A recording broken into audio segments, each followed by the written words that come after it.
Tema 7. Robótica. Mirar, en este tema quiero que tengáis claros unos pocos conceptos. Como veis, no es un tema muy largo. El primer concepto que quiero que tengáis claro es el de automatismo. Un automatismo, estamos rodeados de ellos, como tenéis aquí en el libro, es un mecanismo que realiza una tarea concreta cuyo funcionamiento no se puede modificar.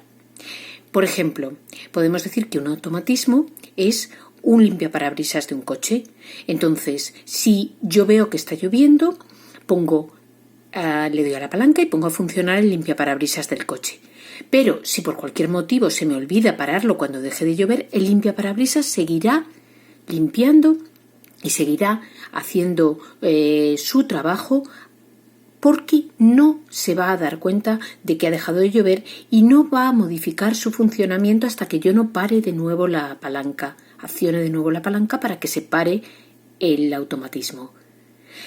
Otro ejemplo, una tostadora de pan. La tostadora, nosotros colocamos la rebanada de pan, le damos al botón y empieza la resistencia a calentar y a tostar el pan. Da igual si le hemos puesto mucho tiempo, poco tiempo, si al final el pan acaba negro, porque la tostadora va a hacer lo que tiene programado, la tarea que nosotros le hemos dicho, dependiendo del tiempo que le hayamos puesto, y le da igual lo que le pase al pan.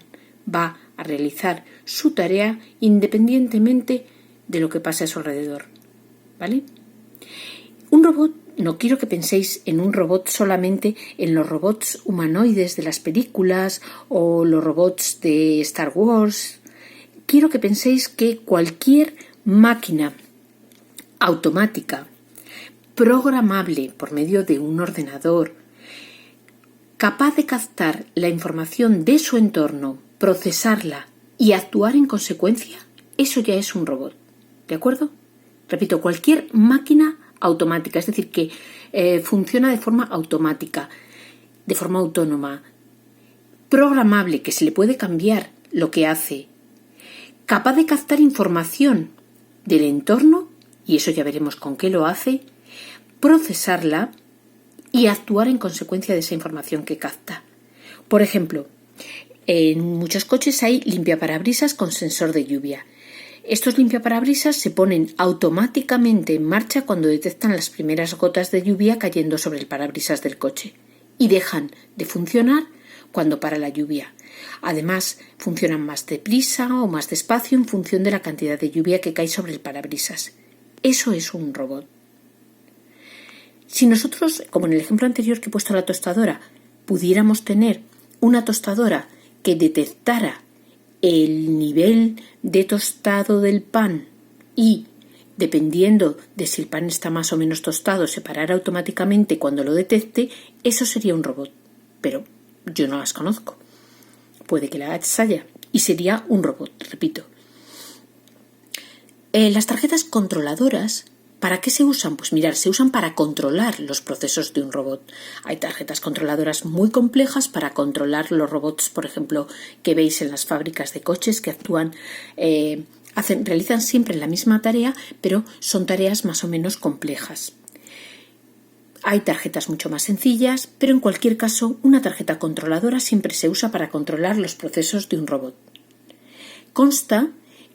Es como un pequeño ordenador. Entonces consta de un microprocesador, que es un microcontrolador, que lo tenéis aquí explicado, una unidad de proceso, un microprocesador o microcontrolador, una memoria en la que se guarda el programa que nosotros le hemos metido a esa tarjeta controladora para que el robot realice ese programa, y también tiene unos puertos de entrada y salida para detectar las entradas, las señales de entrada y salida. Es decir, detectar, por ejemplo, como en el caso de el limpiaparabrisas con sensor de lluvia, detectar la lluvia y luego actuar en consecuencia.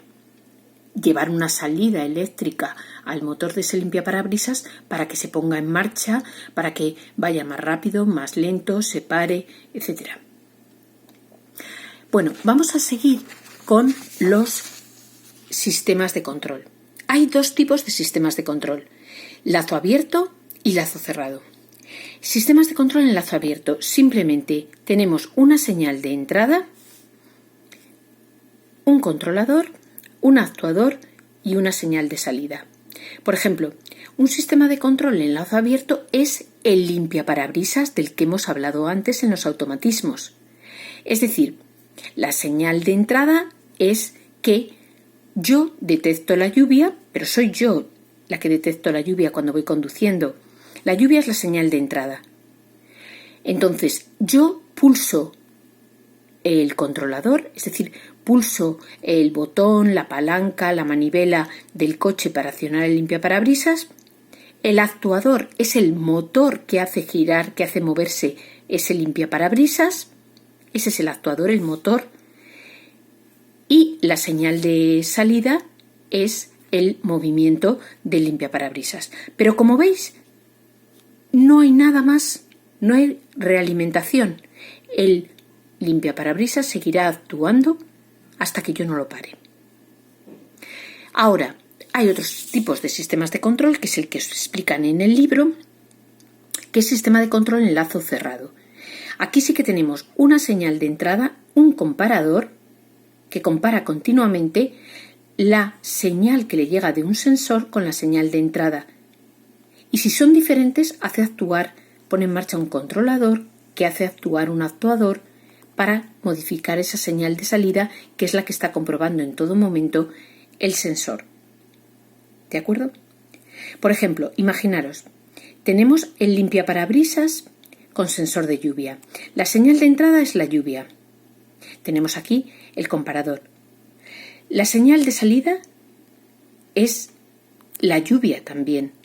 El sensor detecta la lluvia y le envía esa información al comparador. El comparador entonces compara la señal que le llega del sensor, hay lluvia, con la señal de entrada. Cuando hay lluvia, pone en marcha el controlador, y es lo que hace, poner en marcha el controlador. El controlador es el aparato, sistema, elemento que le dice al actuador: venga, actúa, ponte en marcha, que es el motor del limpiaparabrisas. Se pondrá en marcha y cuando la señal de salida cambie, solo cuando la señal de salida cambie, deje de llover, por ejemplo, el sensor lo detectará y le dirá al comparador: ha dejado de llover, y el comparador compara con la señal de entrada que le dice: si ha dejado de llover, entonces dile al controlador que pare al actuador, y así lo hará. Espero que lo hayáis entendido. Aquí también tenéis una pequeña explicación debajo de cada uno de los elementos que intervienen en el proceso, pero creo que con un ejemplo más concreto es más sencillo entenderlo. Vamos a ver ahora los diferentes elementos que están aquí. El primero sería la tarjeta controladora, que, como ya hemos dicho, es un circuito electrónico que tiene las funcionalidades básicas de un mini ordenador. Una unidad de proceso, que en el ordenador sería el microprocesador y aquí es el microcontrolador. La memoria, que es mínima, que solamente en ella se guarda el último programa que le hayamos metido a la tarjeta controladora. Y las adaptaciones de las señales de entrada y salida, ¿vale?, que son los sensores de luz, temperatura, encendido de luces, control de motores, etc. Entonces, hay diferentes tipos de tarjetas controladoras. Por ejemplo, está la tarjeta controladora Arduino, que es una de las más sencillas para usar en el instituto. Y luego también están las Zoom DBQ. Aquí tenéis varios ejemplos. Esta es la tarjeta controladora Arduino, que es la que tenemos en el instituto y usaremos el año que viene en las prácticas de robótica en tercero. Y esta es la Zoom DBQ. Como veis, son muy similares.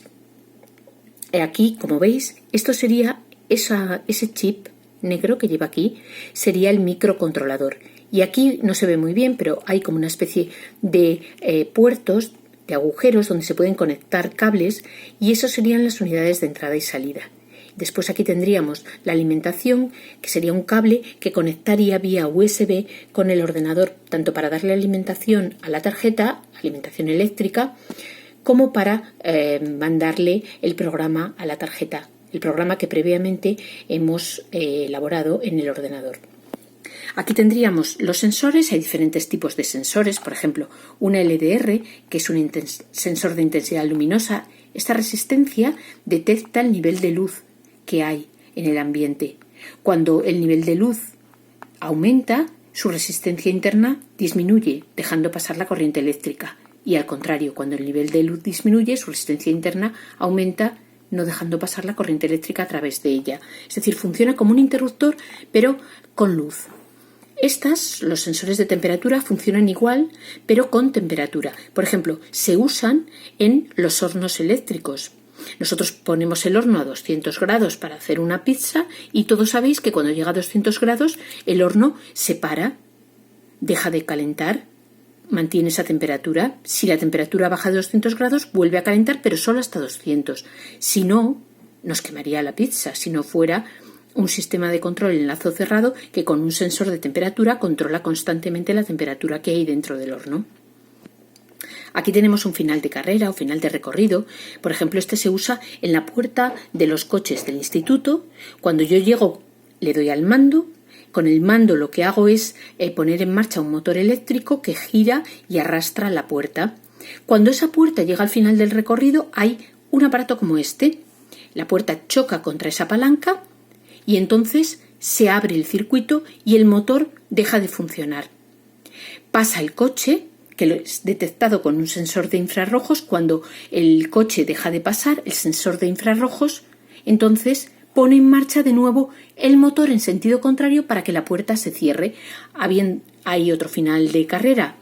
Al final del recorrido de cierre de la puerta, cuando la puerta toca en esa palanca del otro final de carrera, pues entonces el motor se para, porque si no el motor estaría constantemente, si no hubiera estos finales de carrera, estaría moviéndose, girando, aunque la puerta haya llegado a la apertura total o al cierre total. Luego también tenemos un sensor de ultrasonidos que lo que hace es usar ondas sonoras de ultrasonidos para saber a qué distancia está un objeto. Se usa mucho, por ejemplo, ahora en los coches para ayudar a aparcar. Entonces empieza a sonar un pitido cada vez más intenso si el objeto, la pared, un árbol, un volardo, está demasiado cerca del coche. Se hace con esto, con un sensor de ultrasonidos. Como he dicho antes, el sensor de infrarrojos, que lo que hace es detectar una luz reflejada.